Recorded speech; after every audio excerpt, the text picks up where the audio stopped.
বিসমিল্লাহির রহমানির রহিম। সুপ্রিয় শিক্ষার্থীরা, আশা করি তোমরা আলহামদুলিল্লাহ ভালো আছো। আমিও আলহামদুলিল্লাহ ভালো আছি।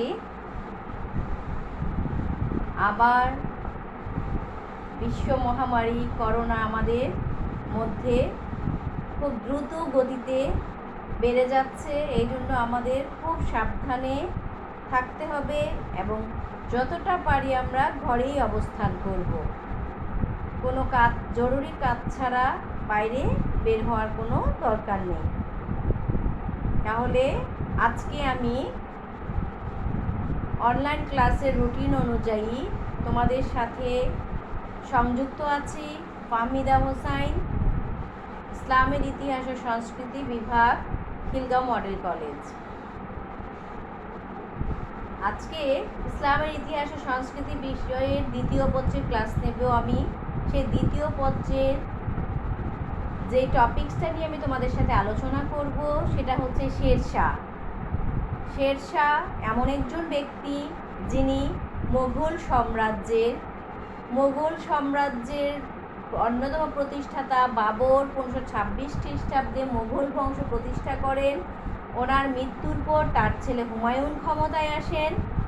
সেই হুমায়ুন মাত্র 10 বছর রাজত্ব করার পরে তার অদূরদর্শিতার জন্য চতুর শেরশাহ তাকে পরাজিত করে সেই মোগল বংশের পরিসমাপ্তি ঘটিয়ে তিনি সুর বংশের গোড়াপত্তন করেন। তার এই প্রতিষ্ঠিত রাজবংশ 1540 খ্রিস্টাব্দ থেকে 1554 খ্রিস্টাব্দ পর্যন্ত 15-16 বছর রাজত্ব করে। আর শেরশাহ মাত্র 5 বছর ক্ষমতায় ছিলেন। এই 5 বছর ক্ষমতায় থেকে তিনি অত্যন্ত যোগ্যতার পরিচয় দেন, যিনি কোনো রাজবংশের না হয়েও তিনি রাজ ক্ষমতার অধিকারী বা সুলতান পদে অধিষ্ঠিত হতে সক্ষম হয়েছিলেন। আমরা যদি শেরশাহর পরিচয় জানতে চাই তাহলে আমরা দেখব যে শেরশাহর ডাক নাম হচ্ছে, প্রকৃত যে নাম সে নাম হচ্ছে ফরিদ। শেরশাহ ছিল তার উপাধি। শেরশাহ শব্দের অর্থ হচ্ছে বাঘের রাজা। তিনি সুর গোত্রের ছিলেন, এজন্য শেরশাহ কর্তৃক প্রতিষ্ঠিত রাজবংশ সুর বংশ বলে অভিহিত করা হয়। তিনি অত্যন্ত কষ্ট করে পড়াশোনা করেন এবং হাড় ভাঙা পরিশ্রম করে জীবনে প্রতিষ্ঠিত হয়েছিলেন। বিমাতা বৈমাত্রেয় ভাইয়ের চক্রান্তে এবং পিতার অনাদর লাঞ্ছনার কারণে তিনি 1494 খ্রিস্টাব্দে 22 বছর বয়সে নিজ গৃহ বা পিতৃগৃহ ত্যাগ করে জৌনপুরে যান। জৌনপুরে যেয়ে তিনি সম্পূর্ণ নিজের চেষ্টায় শেখ সাদির লিখিত গুলিস্তা ও বুস্তা এই দুইটি গ্রন্থ এবং নিজামির সিকান্দার নামা তিনি নিজ আয়ত্ত করেন। তিনি কারো কাছেই শিক্ষা গ্রহণ এগুলো শিখেননি, তিনি নিজেই এই গ্রন্থগুলোকে তিনি আয়ত্ত করেন বা নিজের দখলে নিয়ে আসেন পড়াশোনার মাধ্যমে। জামাল খাঁর প্রচেষ্টায় শেরশাহর সাথে তার বাবার আবার সম্পর্ক ভালো হয়। সেই সময় তার বাবা তাকে তার ভুল বুঝতে পেরে শেরশাহকে সাসারাম এবং খোয়াসপুরের পরগনার দায়িত্ব প্রদান করেন। কিন্তু কিছুদিন পর 1522 খ্রিস্টাব্দে বিহারে গিয়ে তিনি কি করলেন, বিহারের শাসক বাহার খাঁ লোহানির অধীনে তিনি চাকুরি করেন। এ সময় তার সুনজরে আসে, কারণ বাহার খাঁ বলা হয় যে বাহার খাঁর সাথে তিনি শিকারে যান, আর সেখানে যে তিনি একটি বাঘ শিকার করতে সক্ষম হন। এই বাহার খাঁ লোহানি শেরশাহকে কি করে, এই শাহ উপাধি দান করে, শেরশাহ উপাধি তিনি তাকে দেন। শেরশাহ শব্দের অর্থ হচ্ছে বাঘের রাজা। ঠিক আছে, বাঘের রাজা। এই শিকারের জন্যই কিন্তু তাকে বাহার খাঁ লোহানি তাকে উপাধিতে ভূষিত করে। ঠিক আছে, তাহলে আমরা কি দেখলাম যে শেরশাহ তার বাবার সাথে যখন সম্পর্ক ভালো হয়, তার বাবা ভুল বুঝতে পারে, তাকে সাসারামের জায়গির প্রদান করেন বা সাসারামের পরগনা তার দায়িত্ব ভার দেন। কিন্তু কিছুকাল পরেই তিনি পুনরায় আবার এই সাসারাম থেকে তিনি চলে আসেন কোথায়, বিহারে, এবং এখানে তিনি যে চাকরি গ্রহণ করেন এবং এখানেই তার ভাগ্যের মোড় ঘুরতে থাকে এবং নিজেকে তিনি শেরশাহ উপাধি গ্রহণ করতে সক্ষম হন। অতঃপর তার সিংহাসনে আরোহণ।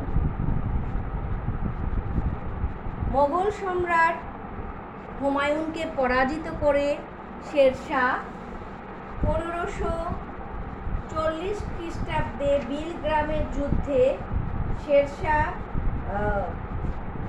মোগল সম্রাট হুমায়ুনকে পরাজিত করে এবং পুরো ভারতবর্ষ থেকে বিতাড়িত করে তিনি দিল্লি আগ্রার সুলতান হিসাবে অবির্ভূত হন। শেরশাহ দীর্ঘ 5 বছর রাজত্ব করে বিভিন্ন বিষয়ে কেন্দ্রীয় শাসন, প্রশাসনিক সংস্কার, বিভিন্ন উন্নয়নমূলক কার্যকলাপ করে তিনি স্মরণীয় হয়ে আছেন। এই জন্য ঐতিহাসিক কিং বলেন, কোনো শাসকই এমনকি ব্রিটিশ সরকারও শাসন কার্যে শেরশাহ পারদর্শিতা প্রদান করতে পারেনি।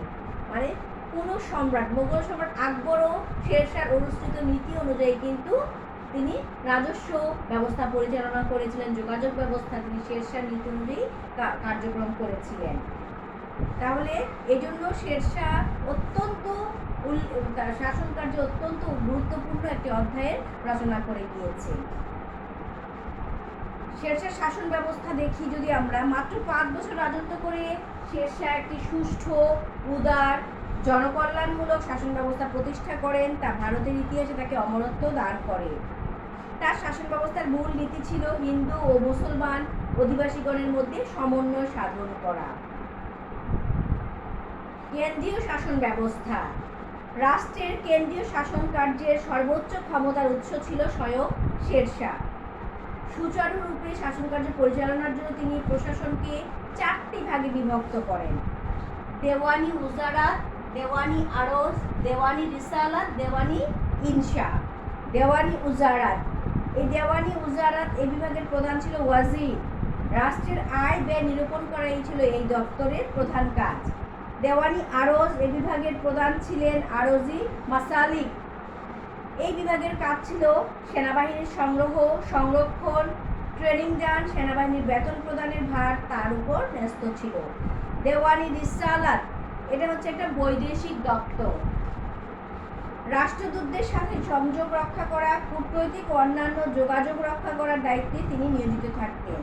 দেওয়ানি ইনশা, এই দেওয়ানি ইনশা ছিল যোগাযোগ দপ্তর। প্রাদেশিক শাসনকর্তাদের সাথে যোগাযোগ বজায় রাখা, দলিল দস্তাবেজ রক্ষা করা এবং আইন শৃঙ্খলা রক্ষার দায়িত্ব এই বিভাগের উপর ন্যস্ত ছিল। তাহলে শেরশাহ কেন্দ্রীয় শাসন ব্যবস্থাকে তিনি কি করলেন?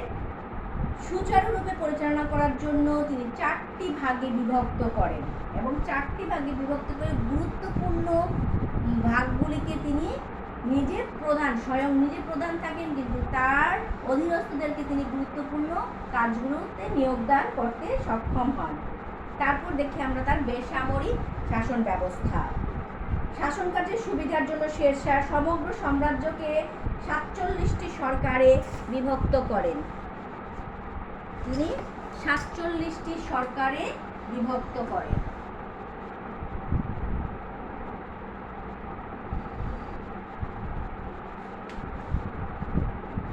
তিনি প্রত্যেক সরকারকে কয়েকটি পরগনায় বিভক্ত করেন। প্রত্যেক পরগনায় একজন করে সিকদার, আমিন, মুন্সিফ, কোষাধ্যক্ষ ও 2 জন কারকুন নিযুক্ত করেন। রাজ কর্মচারীদের 2-3 বছর অন্তর অন্তর তিনি বদলি প্রথা প্রবর্তন করেন। তাহলে পুরো রাজ্যটাকে তিনি কি করলেন? 47টি সরকারে বিভক্ত করলেন এবং সরকারকে তিনি আবার কি করলেন? পরগনায় বিভক্ত করলেন কয়েকটি। এই পরগনায় তিনি কি রাখতেন? একজন করে সিকদার, আমিন, মুন্সিফ, কোষাধ্যক্ষ, 2 জন কারকুন। রাজকর্মচারীরা ছিল তাদেরকে তিনি 2 বছর পর পর বদলির ব্যবস্থা তিনি করেন। তারপর হচ্ছে শেরশাহর রাজস্ব সংস্কার। শেরশাহর আমলে সরকারি আয়ের উৎস দুই ভাগে বিভক্ত ছিল। উৎসগুলো হলো কেন্দ্রীয় এবং স্থানীয়।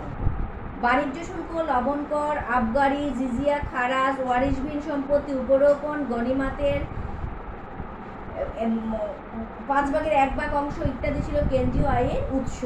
আর স্থানীয়ভাবে আদায়কৃত আয়ের উৎসকে আবওয়াব বলা হতো। স্থানীয়ভাবে দুইভাবে হতো, একটা কেন্দ্রীয়ভাবে, একটা স্থানীয়ভাবে। স্থানীয়ভাবে যে আদায়টা করা হতো তাকে বলা হতো আবওয়াব।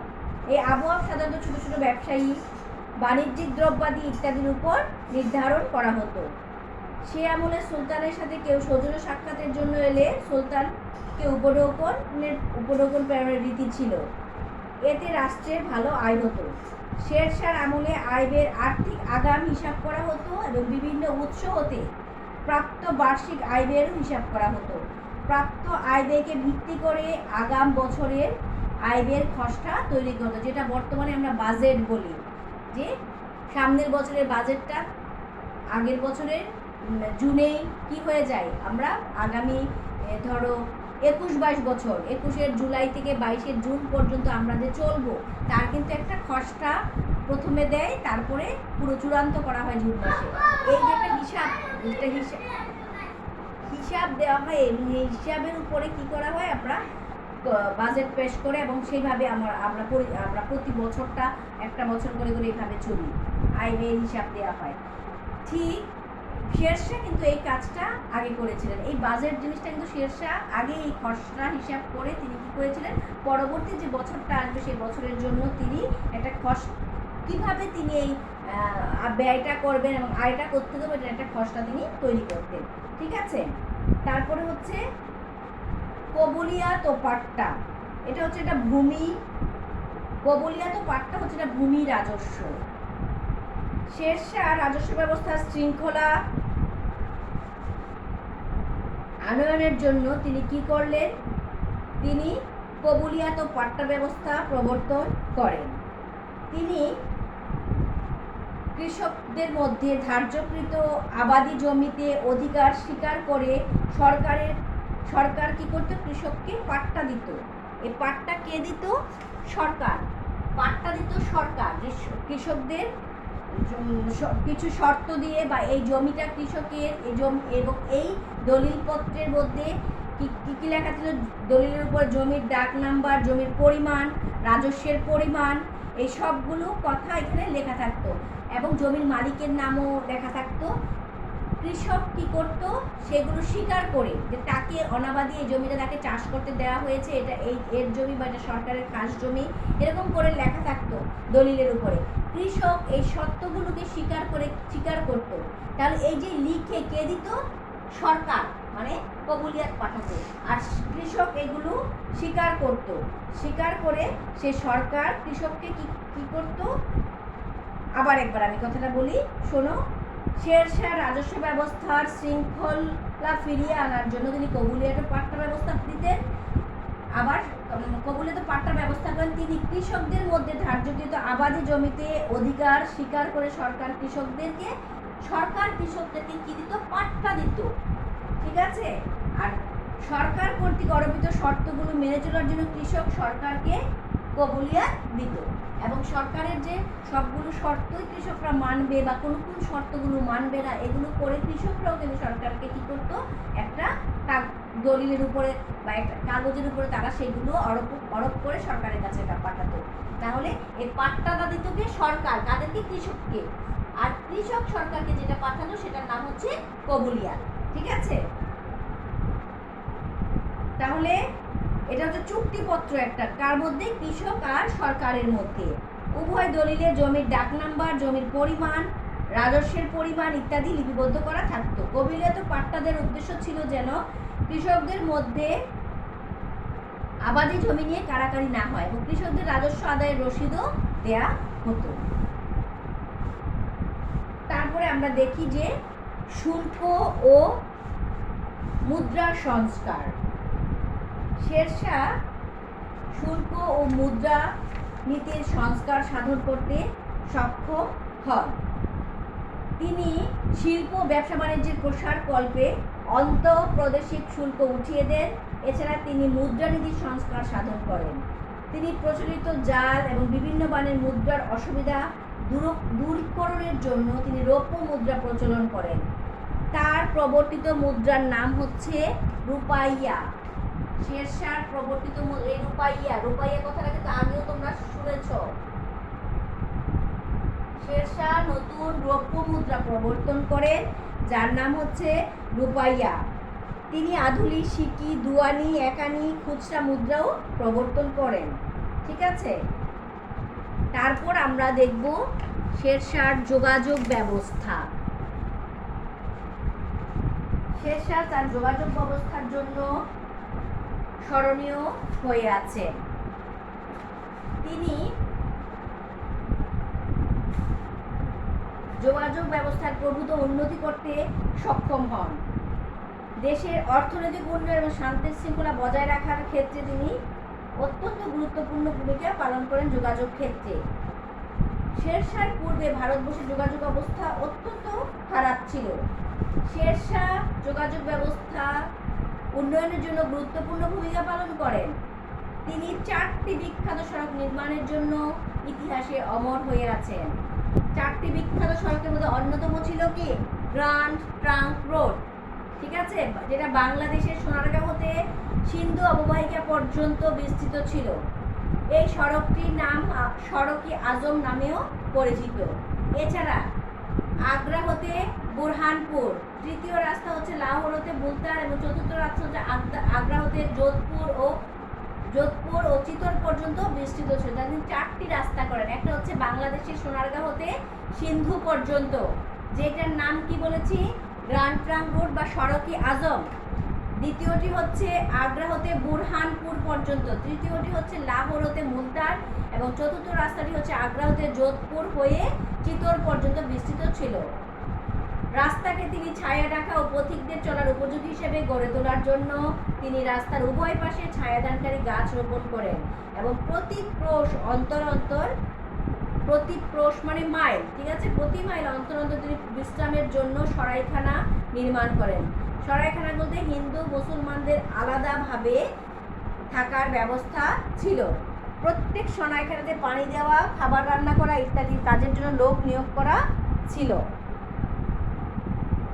তাহলে দেখা যায় যে শেরশাহ অত্যন্ত গুরুত্বপূর্ণ ভূমিকা পালন করেন তার যোগাযোগ ব্যবস্থায় এবং তার যোগাযোগ ব্যবস্থার জন্য দেখা যায় যে ভারতবর্ষ এক জায়গা থেকে এক জায়গায় যোগাযোগের পথ অত্যন্ত সুগম, ব্যবসা বাণিজ্যের পথটা অত্যন্ত সুগম হয়, যার ফলে দেখা যায় যে অর্থনৈতিক দিক থেকেও তার সময় জনগণ অত্যন্ত বা ব্যবসায়ীরা অত্যন্ত লাভবান হয়।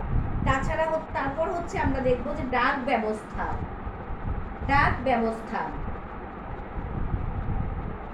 ব্যবস্থাতে শেরশাহ জনসাধারণের পারস্পরিক যোগাযোগ এবং সাম্রাজ্যের বিভিন্ন অংশ হতে রাজধানীতে সংবাদ প্রেরণের সুবিধার জন্য ডাক ব্যবস্থার সংস্কার করেন। দ্রুত সংবাদ আদান প্রদানের জন্য তিনি ঘোড়ার ডাকের ব্যবস্থা করেন। দারোগাই ডাক চৌকি ছিল ডাক বিভাগের প্রধান কর্মকর্তা। ডাক বিভাগের প্রধান কর্মকর্তার নাম ছিল কি দারোগাই ডাক চৌকি। তাছাড়া শিক্ষা ব্যবস্থার উন্নতিতে শেরশাহর অবদান অপরিসীম। তিনি সাম্রাজ্যের বিভিন্ন অঞ্চলে মাদ্রাসা শিক্ষা প্রতিষ্ঠান স্থাপন করেন এবং এগুলোর ব্যবস্থাপনার জন্য তিনি ওয়াকফ সম্পত্তি দান করেন।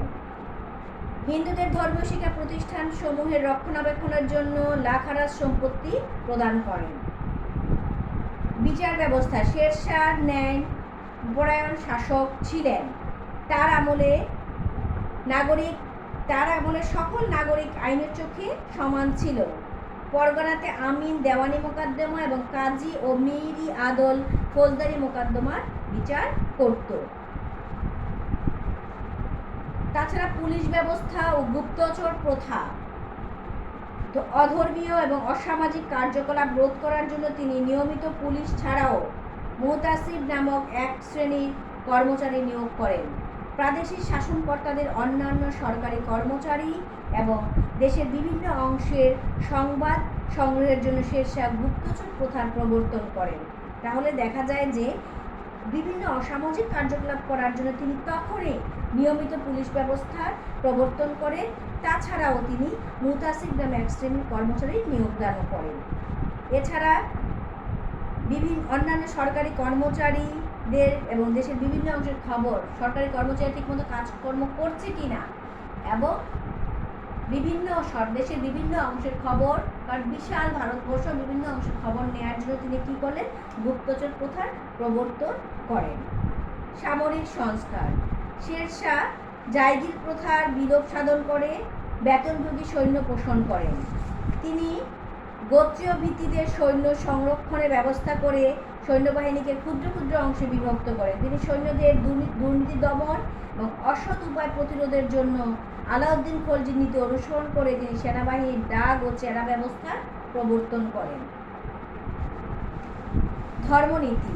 একজন নিঃস্বার্থ মুসলমান হয়ে শেরশাহ অন্য ধর্মের প্রতি সহনশীল উদার মনোভাব পোষণ করতেন। তার ধর্মীয় নীতিতে হিন্দু মুসলিম উভয় সম্প্রদায় সন্তুষ্ট ছিল।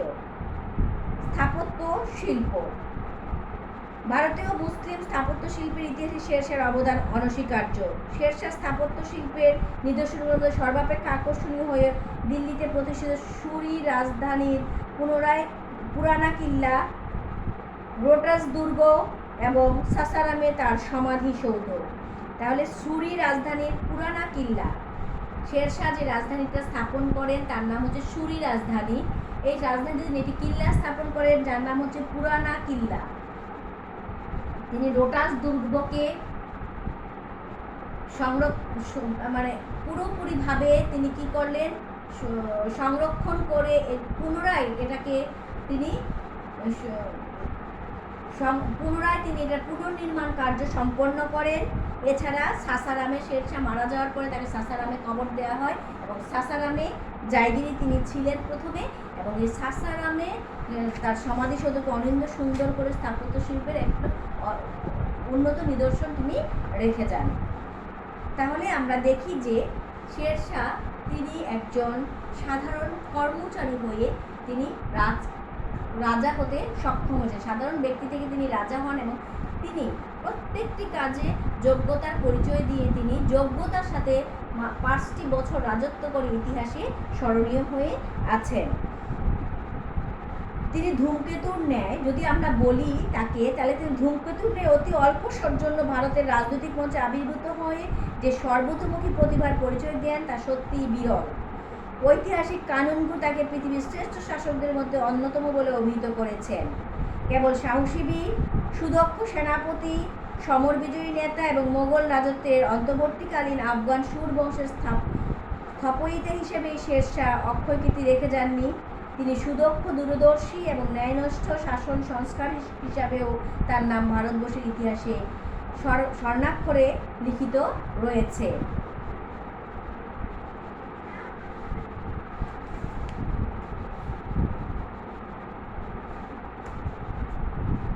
এই মহান ব্যক্তি 1540 খ্রিস্টাব্দ থেকে 1545 খ্রিস্টাব্দ পর্যন্ত রাজত্ব করেন।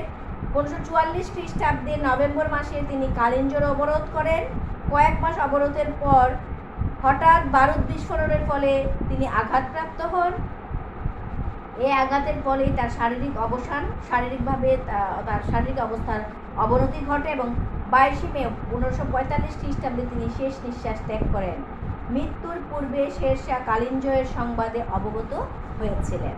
তাহলে আমরা একটা বিশাল একটা জিনিস দেখলাম যে চ্যাপ্টারে যে শেরশাহ এক ধূমকেতুর ন্যায় ধূমকেতু যেমন হঠাৎ করে আসে, হঠাৎ করে চলে যায়, তিনি ধূমকেতুর ন্যায় রাজনৈতিক মঞ্চে আবির্ভাব করেন। আবির্ভাব হয়ে তিনি একটি সাধারণ ব্যক্তি থেকে রাজনৈতিক মঞ্চে আসেন এবং সেই রাজনৈতিক মঞ্চ থেকে তিনি রাজ্যের সর্বশ্রেষ্ঠ পদ দখল করেন। দখল করে তিনি একটি সুন্দর শাসন ব্যবস্থা উপহার দেন। সেই শাসন ব্যবস্থার মধ্যে অন্যতম তিনি কেন্দ্রীয় শাসন ব্যবস্থাকে 4টি স্তরে বিভক্ত করেন: দেওয়ানি উজারাত, দেওয়ানি আরজ, দেওয়ানি রিসালাত, দেওয়ানি ইনশা। এই 4টি বিভাগ কি করতো? 4টি দপ্তর দেখাশোনা করত। দেওয়ানি ওজারাত ছিল রাষ্ট্রের আয় ব্যয় নিরূপণ করা ছিল তাদের কাজ। আর দেওয়ানি আরস কি করতো, সেনাবাহিনীর সংগ্রহ, সংরক্ষণ, ট্রেনিং দান এবং সেনাবাহিনীর বেতন প্রদান করত। আর দেওয়ানি রিসালাত ছিল বৈদেশিক রাষ্ট্রদূতদের সাথে সংযোগ রক্ষা করতে এবং কূটনৈতিক অন্যান্য যোগাযোগ রক্ষার দায়িত্বে ছিল। আর দেওয়ানি ইনসা ছিল যোগাযোগ দপ্তর, প্রাদেশিক শাসনকর্তাদের সাথে যোগাযোগ বজায় রাখতো এবং দলীয় দস্তাবেজ রক্ষা করে এবং আইন শৃঙ্খলা রক্ষার দায়িত্ব এই বিভাগের উপর ন্যস্ত ছিল। তারপরে তিনি বেসামরিক শাসন ব্যবস্থা প্রবর্তন করেন। বেসামরিক শাসন ব্যবস্থা প্রবর্তন করতে যে তিনি পুরো রাজ্যটাকে 47টি সরকারে বিভক্ত করেন এবং প্রত্যেকটি সরকারকে আবার তিনি পরগনায় বিভক্ত করেন। প্রত্যেক পরগনাতে তিনি আমরা দেখলাম যে সিকদার, আমির, মন্ত্রী, কোষাধ্যক্ষ এবং কানুনগো নিয়োগ করেন এবং রাজকর্মচারীদেরকে তিনি বদলির ব্যবস্থাও করেন। তারপরে আমরা দেখলাম তার রাজস্ব সংস্কার। তিনি তার সময় দুইভাবে রাজস্ব আদায় হতো, একটা কেন্দ্রীয়ভাবে, একটা স্থানীয়ভাবে। তাছাড়া আমরা দেখলাম যে তিনি রাজস্বের আয় ব্যয়ের হিসাব জন্য বা সামনের বছর কিভাবে চলবে সেই আয় ব্যয়ের একটা হিসাবও তিনি কী করতেন, খসড়া করে রাখতেন সবসময়, যেটা আমরা বর্তমানে বাজেট হিসাবে দেখি। তারপরে তিনি ভূমি রাজস্বের ক্ষেত্রে কী করলেন, কবলিয়াত ও পাট্টা তিনি যোগ করলেন। তিনি কৃষকদের তিনি হচ্ছে প্রজাদের বা কৃষকদের দায়িত্ব অধিকার বর্ণনা করে তিনি পাট্টা প্রদান করতেন। আর কৃষকরা সেই জমির উপর শর্ত স্বীকার করে কী করতো, বা সেসব শর্ত স্বীকার করে নতুন কিছু শর্ত যদি থাকে সেগুলো আরোপিত করতো, করে তারা কবুলিয়া প্রদান করত। ঠিক আছে।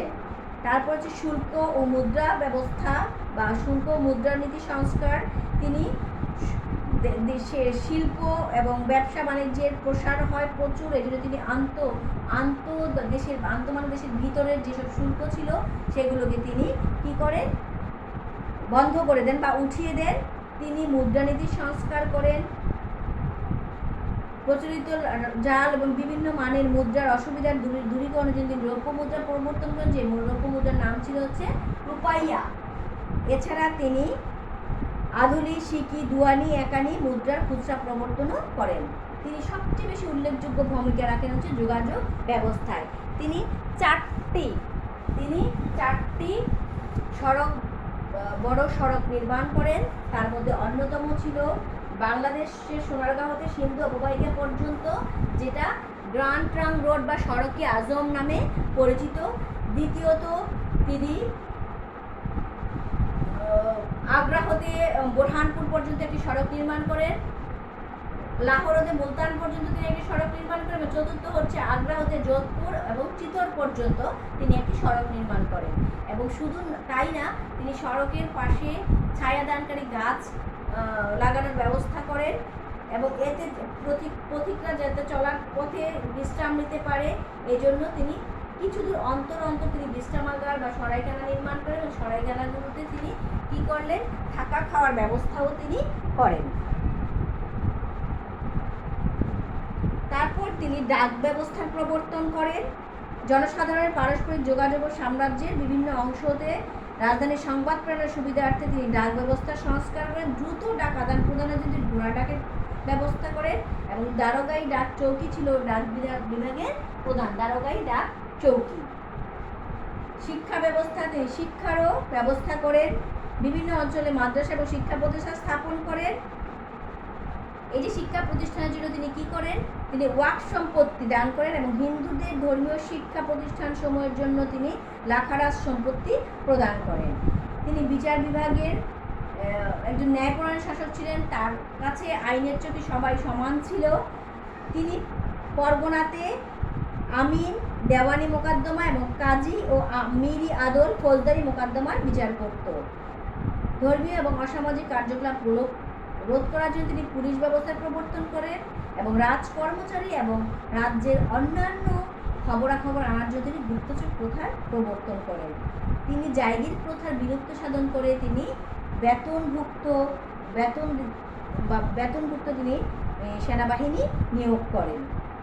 তিনি সৈন্যদের দুর্নীতি দমন এবং অসৎ উপায় প্রতিরোধের জন্য আলাউদ্দিন খলজির মতো দাগ ও চেরা পদ্ধতি প্রবর্তন করেন। তিনি একজন নিঃস্বার্থ মুসলমান ছিলেন, কিন্তু অন্য ধর্মের প্রতি তিনি ছিলেন হচ্ছে সহনশীল এবং উদার মনোভাব। তার ধর্মীয় নীতিতে হিন্দু মুসলিম উভয় সম্প্রদায়ই সন্তুষ্ট ছিল। তাছাড়া স্থাপত্য শিল্পের ইতিহাসে তিনি একজন স্মরণীয় ব্যক্তি ছিলেন।